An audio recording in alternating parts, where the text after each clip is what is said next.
number 3, we're trying to find the partial fraction decomposition. With number 3, we have 3 parts to that denominator. So if I'm trying to split this back up into the original fractions that formed it, there's going to be 3 different fractions. So an x plus 1, an x minus 1, and x plus 2.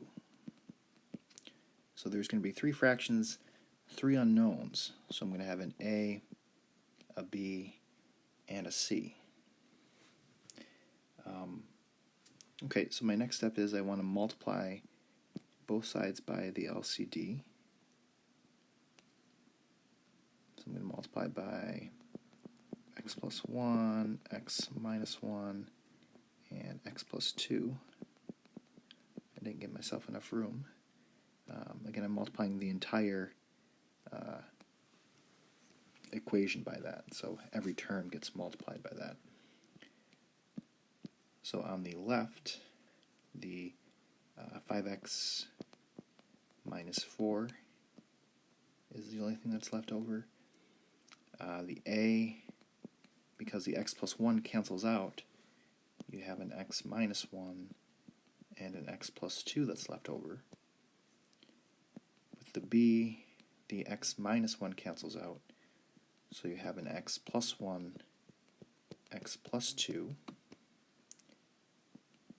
And with the c, the x plus 2 cancels out, so you have an x plus 1 and an x minus 1. So I want to FOIL out these binomials. So this is going to be x squared plus x minus 2. This will be x squared plus 3x plus 2. And this will be x squared minus 1.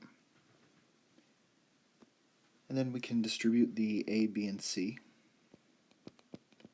So again, there's a lot of work on these questions. So ax squared plus ax minus 2a plus bx squared plus 3bx. If you want to put b3x, you could. It doesn't really matter the order. Plus 2b, then plus cx squared minus c. Okay, so at this point, I want to group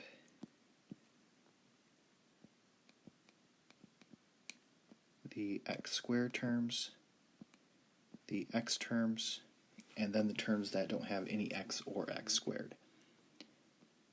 So that's going to be, let's go to the next slide.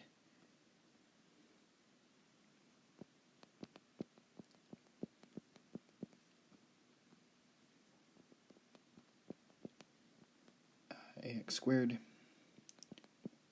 plus bx squared plus cx squared. Those are all of our x squared terms. And then plus ax plus 3bx.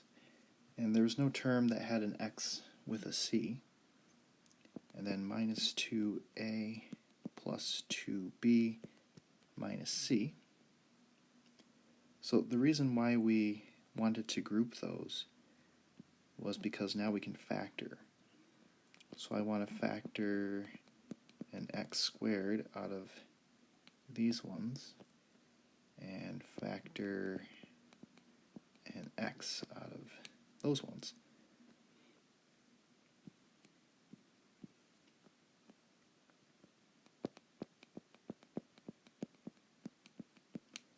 So that'll be x squared times a plus b plus c plus x times a plus 3b. And then I'm going to put just a parentheses around all the other terms. You wouldn't have to, it's not necessary. Okay, so then we want to equate the coefficients.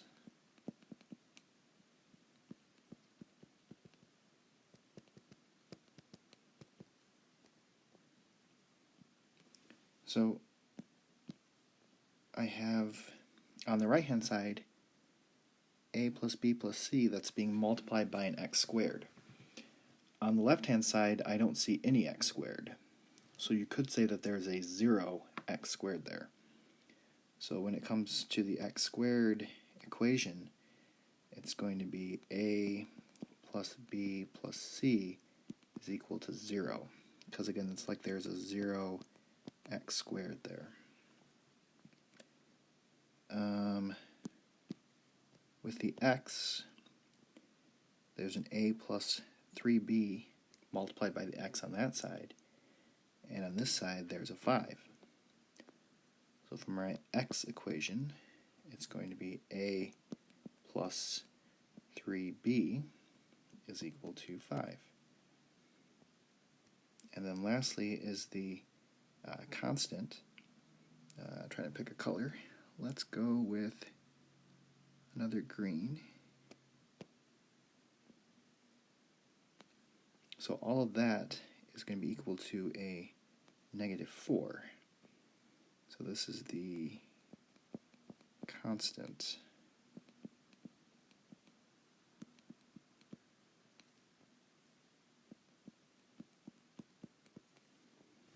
So what this does is this tells me my matrix, or I can use a matrix to solve this systems of equations here.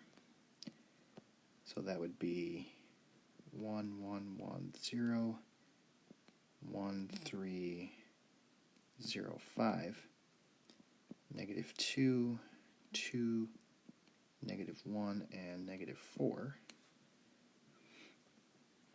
So if you go to the matrix,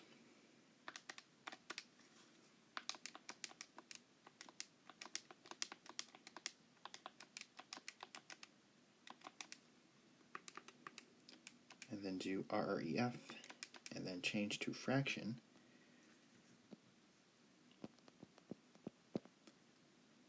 then you get 9/2, 1/6, and -14/3.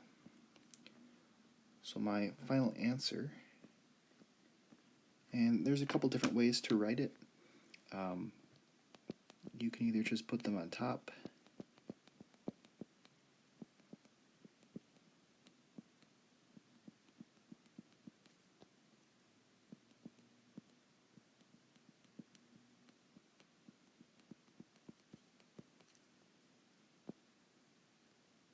so that's okay. Or if you want to shift those denominators down to the main denominator, you can. So like the 2 and the 6, you can just write those on the denominator with like the x plus 1 and the x minus 1.